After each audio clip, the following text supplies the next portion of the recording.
Hello everybody, welcome. Thanks for your attention. We're back at the Enterprise track of AWE 2021. Thank you for joining us. All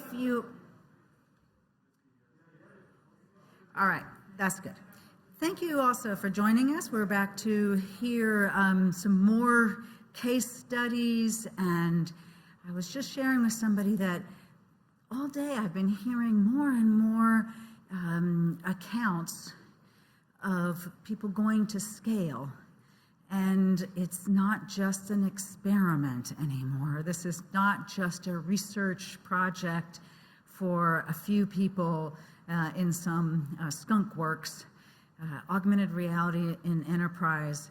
And in this particular session, it's going to be about VR training in enterprise is going to scale. So I'd like to welcome Tony Bellavecqua to the stage to tell us about what Cognitive 3D is doing and the success stories that they're having. Thank you.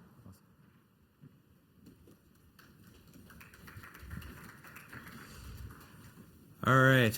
Good afternoon, everybody. Thanks for sticking it out with me. It's been a long conference. I don't know about you, but this is my first in-person event, coming back and traveling again. My name's Tony Bellavecqua. I'm the founder and CEO of Cognitive 3D. Cognitive 3D focuses on collecting spatial analytics from immersive experiences. So we collect behavioral data on how people are interacting within 3D environments, and we help our customers understand performance and compliance from those scenarios. Why today's talk is relevant for me is we help our customers scale. We help our customers take these POCs, the skunk works, and turn it into something that's tangible and scales within the business. There's a lot of different kind of moving pieces to make that happen successfully. So, I'm going to walk through some of the things that we've learned, and we'll go kind of through it together here. So the first thing I wanted to do to get started is, who's deploying VR within your organization right now? Actively deploying. Anyone? Anyone? Excellent. All right. Is anybody scaling? Right? So you're taking it to the next level. You're done the POC, the pilot? Okay. Perfect. All right. So in terms of the agenda, what I'm going to talk about is kind of two primary areas. The first one is how to avoid disasters, right? So, we see a lot of POCs and pilots at Cognitive 3D. We're trying to help our customers scale, but then we run into all sorts of red tape, all sorts of problems that, cause issues with deployment within the organization. The second thing I'm going to talk to you about today is around data measurement and understanding how people are performing, because ultimately that helps enable scale as well. So from our perspective and what we're seeing in the market today, VR is at an absolute inflection point. We're seeing way more opportunities moving from these POCs, pilots, project work at Cognitive 3D, and moving into these, actively solving workforce problems. And how do we connect this up and make it part of our everyday, L&D strategy, right? And part of, we're seeing is that our customers are trying to make this part of the modern enterprise's education process, right? And providing a serious advantage for their employees to be able to measure and understand and link this with all the capabilities that they already have today within their existing processes. This technology gives people the ability to upskill faster, reskill, and gives you superpowers to give your team a serious advantage over your competitors and an advantage within the market. Now, what we see, and this is where the mistakes start to begin, is a lot of these projects begin in skunkworks, small teams, innovation units within organizations. We see these things done in a silo, without necessary, consultation with the rest of the organization, right? We think that this is a critical mistake because ultimately impacts your future scalability. It's important to build brand awareness and champions within the organization, and important not to be confined on an island with your project and with the work that you're trying to do. So there's a few kind of key business units that for us are the ones that make the most difference, right? So the first one is really around IT, information technology. They have all sorts of red tape. These folks they're responsible for protecting your organization. They're responsible for threats. They're responsible for every single device that you connect to their network. They're responsible for you guys not getting decimated in the stock market because you've lost customer data or whatever might happen, right? IT needs to be involved really early on in the process. They need to understand these devices because you want to connect them to the network, you want to collect data from these devices, and you want to make them useful within the organization. This is a new technology they can understand. By involving IT early on, you can build champions within that organization. And when it actually comes to deploying this stuff, it's not going to be a surprise because you're going to have a good idea of what you need from your vendors, what you need from your partners, and how you're going to take this stuff forward. The second one is L&D, and this one's kind of funny because you'd think that L&D would be involved early on, but sometimes in the skunk works and the innovation teams, we'll build a training module and we'll put it all together, present it to the organization. Everybody's all really excited about it. Well, there's an entire L&D organization in a lot of enterprises, and their responsibility is training and retraining and skilling the workforce, right? They're responsible for the actual processes and the systems that get used and make L&D work at scale. So we're talking about learning management systems, learning record stores, the curriculum, the tools that are required to actually enable learning within the enterprise. It's really important to have L&D stakeholders within your team if you plan on delivering knowledge to the workforce. Next one is really around unions, and we've seen this one come up too. If you're working with skilled labor that's represented by a union, you really need to be bringing those people in as stakeholders and making sure that they're well advised on what you're trying to do, the data that you're trying to collect, what you're planning on doing with that data, and what its purpose is, right? Ultimately, we're trying to make this work safer. We're trying to, provide better knowledge to the workforce. And by bringing on the union so they understand what's going on, you're going to have a champion in your corner as you move forward. The next one is really around use cases. So, we always kind of think it's like, okay, let's go for the biggest possible use case we could address. This is going to hit 50,000 employees. It's one of the hardest things that we do right now. The challenge with that is that might not be the appropriate path to actually get yourself to scale. It might be a bigger challenge than some of the lower hanging fruits to be able to demonstrate the value proposition, do it quickly and efficiently, and then get broader buy-in for those bigger challenges that you move forward with. So I think the key here is to address business challenges that the organization sees value in solving, not necessarily trying to replace something that's already solved, right? So if you have an existing training methodology for a particular problem, that's great. Let's talk about the most painful thing that we do right now and how do we solve that, keep the program as tight and clean as possible, demonstrate that value proposition, and start taking that into the organization. So VR technology, it provides a lot of great capabilities, brings lower cost, greater fidelity. We're seeing a lot of the challenges that we've seen, kind of in the past, completely eliminated from the challenges that we had early on back in 2016, 2017. And we're seeing that the technology is being adopted across the board. One of the other challenges that we see is really deploying content at scale, right? So when it's early on, it's really easy to kind of go down this path of, we'll just set up a few devices, I'll manage these things by myself or a small team, we'll bring people in, we'll collect some insights, we'll, walk them through the capabilities. Now, there's different types of content that we might want to go after. There's the most expensive, which is the proprietary content. This is stuff that's really unique to your business, things that's really difficult to license. And there's the general skills training. So these are modules that you could potentially license from different companies on the market that provide, potentially turnkey capability that you could license as opposed to developing from the ground up. There's a couple companies that I'd suggest looking at. So Tailspin's really great at soft skills training. Pixo VR has a number of licensable hard skills training modules. These are things that you could grab off the shelf, take them into your organization very quickly and be able to demonstrate some of that value. Those proprietary simulations, they're absolutely fantastic. Sometimes they're a little bit difficult to get developed. Sometimes you can kind of hamstring the entire project by trying to go after something highly complex, expensive, and might not necessarily demonstrate the value proposition quickly to your organization. So the other piece that we want to talk about, and this is kind of the IT category, is really around distributing VR content at scale. So you really need to decide early on, how are you going to distribute content? And that means not just distribution of assets, but also, is this going to be something physically deployed within the organization in a training room? Are we going to offer, personal devices, like those types of things? And how are we going to onboard those users, manage them, sanitize them, all those types of things? So I think it's important to kind of consider that up front, as well as with the experience that you're actually building, to make sure it's something that's going to be able to be maybe completely run by the user themselves and won't require somebody to be in the room with them. The next piece is really around the onboarding. How are we going to handle things like authentication, content access, and cadence, right? This is what L&D is thinking about all the time, right? I don't know if you've been in a big enterprise or not, but you log into that LMS system.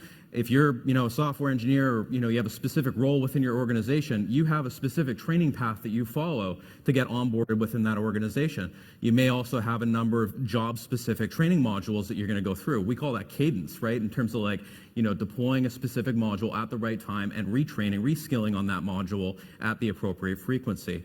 Making sure that you have those problems solved is important in terms of deploying this stuff at scale, because this is what your organization is going to be looking for to call this thing not a toy, right? Next piece is really around the management, and this is what IT is going to spend the most amount of time on. Getting this plugged into an MDM, IT is going to be interested in how are we going to deploy software updates, how are we going to deploy security updates, how are we going to manage these devices, because they're a device like any other device inside the organization. You want to connect it to the network, we need to be able to manage it. So there's companies like Arbor XR. I'd check them out in the expo, or ideally you already have. And they give you the capability to kind of deploy these things and manage them at scale. And we work very close with them. So when we think about managing success at scale, for me, it's about measurement, right? Being able to understand and collect the appropriate data at the appropriate time, and use that data to be able to demonstrate that value proposition is being met within your organization. What I usually like to do when we talk about this is what we call the evolution of metrics, right? If we think about the types of data that were collected on prior platforms, so web-based platforms, mobile-based platforms, the capability that's enabled by the device is fundamentally different. There's just so much more capability in things like eye focus, movement. We're moving away from this idea of content consumption to content participation, right? The user has agency within those environments. We have the ability to measure human performance within simulation. When you're early on in your project, in the proof of concept and pilot phase, there's a lot of opportunity to do things around measuring kind of anecdotal measures, right? So you're in the room, maybe you're doing surveys, taking observations on how people are interacting with the headset, those types of things. Once you move to scale, let's say training rooms or individual devices, the collection of that feedback is much more difficult, right? So it's harder to kind of answer some of those questions and apply those insights within the organization. What we focus on at Cognitive 3D is applying spatial analytics, right? And this is an example of a tool called Scene Explorer. Scene Explorer gives you a after-action review. So it's a one-to-one replay of exactly what the user did on a fully distributed basis, which means that this user could be halfway across the world in the middle of the night, and the training officer that might be taking a look at this session at a later point in time could be in a completely different country. It reflects a permanent record of the spatial engagement within a particular simulation. It gives you that capability to understand the level of interaction that's capable within these simulations as well. So, what can we learn from this data? If we're going to collect it, how are we going to use it? What's the point of it? Should we collect it? Collecting data, we should only collect what we need. So, in a training environment, are there opportunities to be able to understand things like, do employees hesitate, or employees that do hesitate fail at a higher rate? Is there a link between the biometric response, be it cognitive load or heart rate, with a particular outcome within a simulation? How long does it take for users to notice hazards, and does that have an impact on things like success? You also have the ability to understand how people are interacting with things, how they're interacting with the different elements within your simulation, and give you a deeper dive and better understanding on how people are interacting with the key elements of your simulation. We also have the ability to do structured process, right? And I'm just kind of going through the things that I think are really important for actually measuring this stuff at scale. Structured process is our objectives tool, and it gives the ability to set up structured, sequential or non-sequential processes that reflect completion, compliance within your simulations. It allows you to assess things like eye tracking. Did users demonstrate situational awareness within a particular space, as well as the process of completion, variety of different steps within that simulation as well. So it allows you to actually assess the behavioral elements of a particular simulation. Well, what can we do with that data? Well, what we focus on is taking all of those spatial elements and assessing with the capability of the platform, the actual virtual reality platform, and allow you to connect that to your existing systems. So when we think about that, we're thinking about learning management systems, learning record stores, all these systems that the learning and development team have been investing potentially millions of dollars and years of investment in to build all the different types of legacy training modules and capabilities that they have. So when we talk about being on an island is when 95% of all of your training is being done using legacy methodologies, and 5% is being done by VR. Not being on an island is when you can take that 5%, make it 95% more valuable, and tie it into the existing systems that are already being used today. The whole point here is to remove friction, right? We're trying to collect and demonstrate value proposition, use the devices to the capability that is offered today using all sorts of different types of biometrics and behavioral data, and connect that to the systems that are valued within the organization. And what that looks like is a report card, right? The idea that you can take a structured process and be able to evaluate on a one-by-one basis how somebody's interacting within a particular environment, connect that within the organization.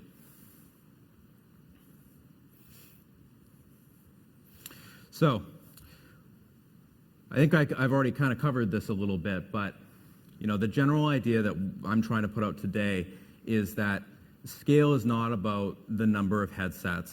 It's not about the number of courses that you've built. It's about connecting to the existing systems and removing friction in deployment of this technology within the organization. It's about demonstrating and surfacing value.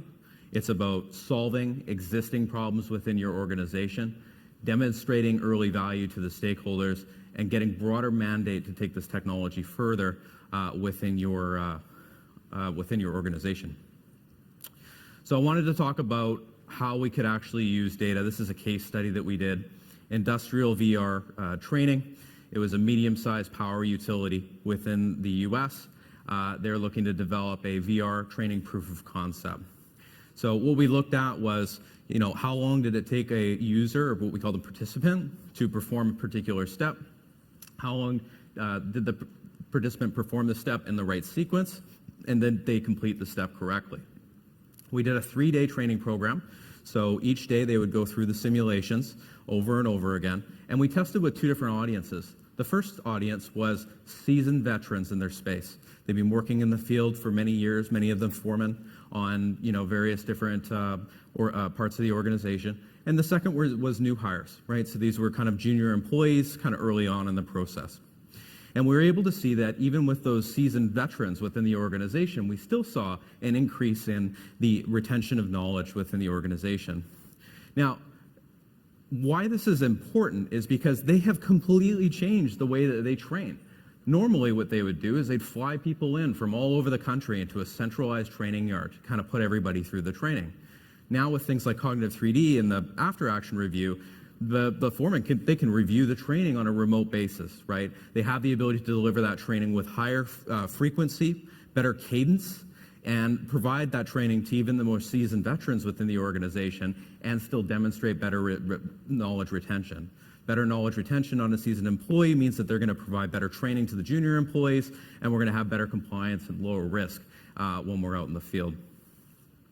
From our perspective, modern enterprises are going to be forced to adapt faster than ever before. We think VR gives you a superpower to be able to do that at scale. Works well on a distributed basis, There's a lot of pressure to keep employees updated with knowledge, and we can keep those knowledge workers kind of up to speed by tying that into an existing L&D ecosystem that will give the tools and capabilities to empower the modern workforce. Today, we have an enterprise guide that kind of goes through everything that I talked about today, but even more detail. I usually do this as a 30 or 45-minute talk. I only have 20 minutes today, so I kind of ran through it pretty quickly. But the enterprise guide's pretty cool. It's on the homepage of cognitive3d.com. You're welcome to grab it. It's a deep dive, 15-page document. It kind of goes into all of these topics in detail. We talk about kind of all of the items that I talk about, but also a deep dive into the metrics side. So with that, I'd like to thank everybody for their time today. If you have any questions for me, my contact information's up there. Thank you.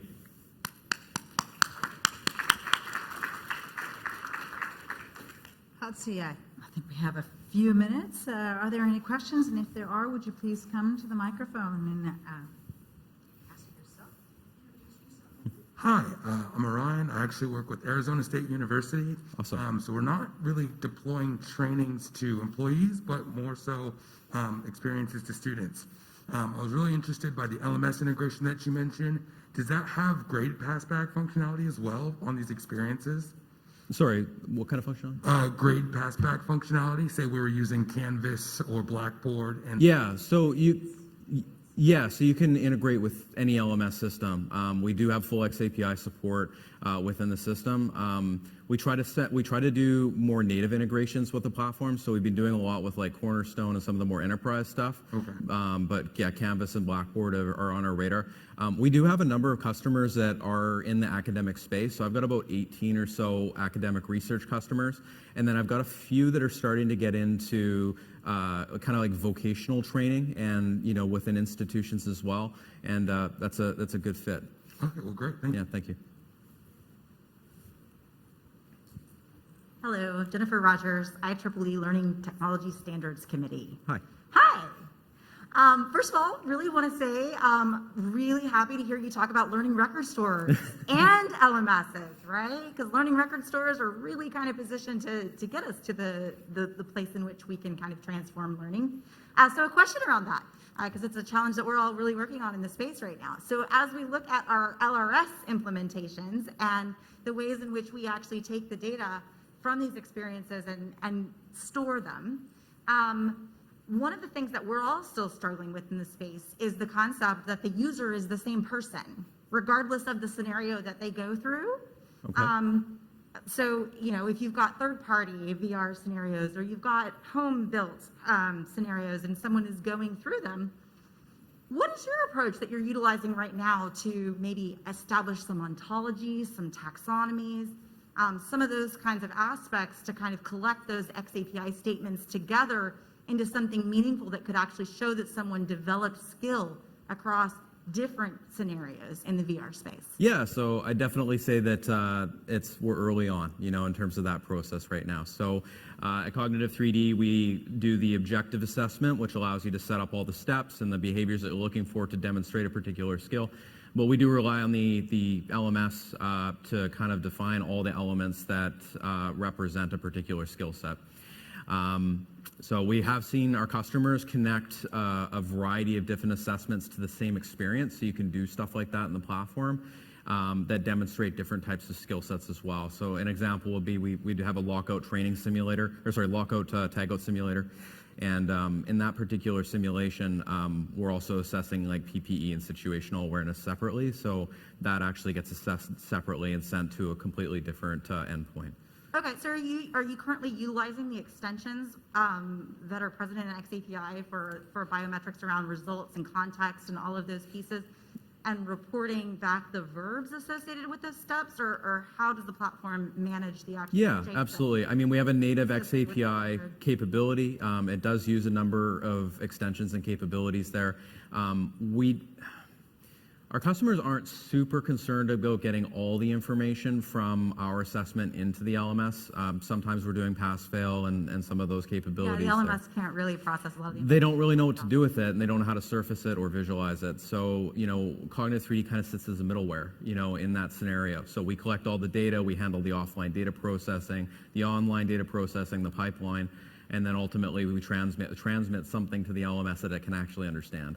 For customers that do have a learning record store, Yeah. are you passing JSON statements into the repository? Yes, so that's correct, yeah. Great, Yeah, thank you.